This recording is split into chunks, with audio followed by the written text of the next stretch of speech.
देखिए, आईआईटी बाबा जैसे लोग प्रकट क्यों हो जाते हैं? ये प्रकट नहीं होते हैं, इनको प्रकट किया जाता है। स्नान के लिए जो जल था उसकी पवित्रता और पारदर्शिता के बारे में आपने क्यों नहीं ध्यान दिया? हम आपसे पूछते हैं कि जब उनकी प्रशंसा हम करते हैं उसको क्यों नहीं दिखाते हो?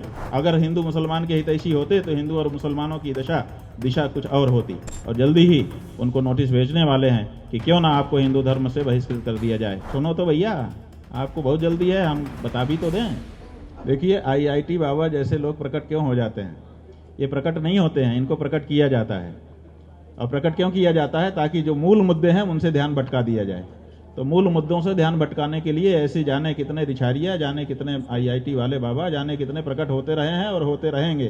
क्यों? क्योंकि जनता को मूल मुद्दे पर ध्यान केंद्रित नहीं होने देना है। ये चाल है बहुत बड़ी, और उस चाल को लोग अपने समय में चलते रहते हैं। धारा 144 4 लोग से ज्यादा लोग जहां इकट्ठा होते हैं उनके ऊपर लगती है। हम तो अकेले हैं, हमारे ऊपर कैसे 144 लगाएंगे बताओ? पब्लिक आएगी तो धारा 144 लगा देंगे, पुलिस आ जाएगी, पुलिस रोक देगी। हमने किसी को बुलाया नहीं है, इसलिए हम लड़ेंगे नहीं। समझे कि नहीं? हम क्यों कह रहे हैं कि हमने किसी को नहीं बुलाया? क्योंकि हम उसमें नहीं जाएंगे। हम अकेले बैठेंगे सबकी तरफ से। जब हम बैठ रहे हैं तो सबको परेशान होने की क्या जरूरत है?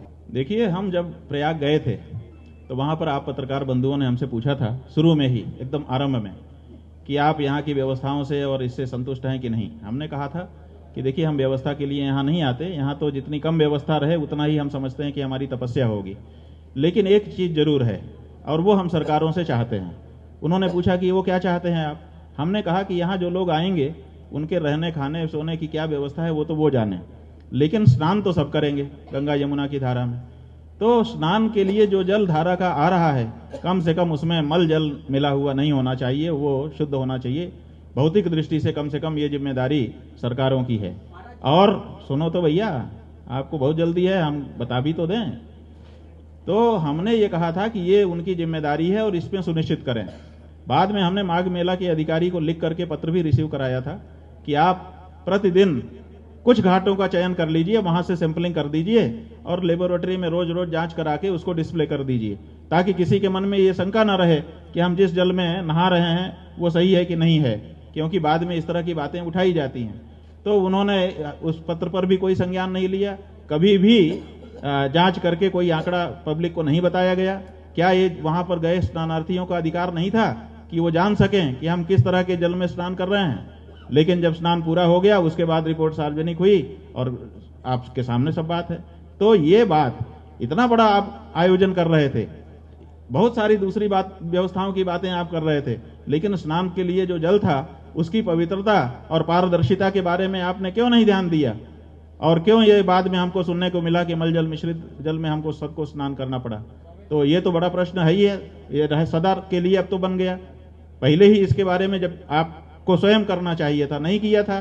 तो जब चेताया गया तब करना चाहिए था। जब लिखित पत्र हमारे द्वारा एक शंकराचार्य के द्वारा दिया गया, तो क्या माघ मेला अधिकारी को उस बारे में कोई कार्य नहीं करना चाहिए? यहाँ उन्होंने पलट करके हमको जवाब तक नहीं दिया है आज तक। तो ये दिखाता है कि वो इस बारे में गंभीर नहीं थे और ऊपर ऊपर केवल माहौल बना रहे थे।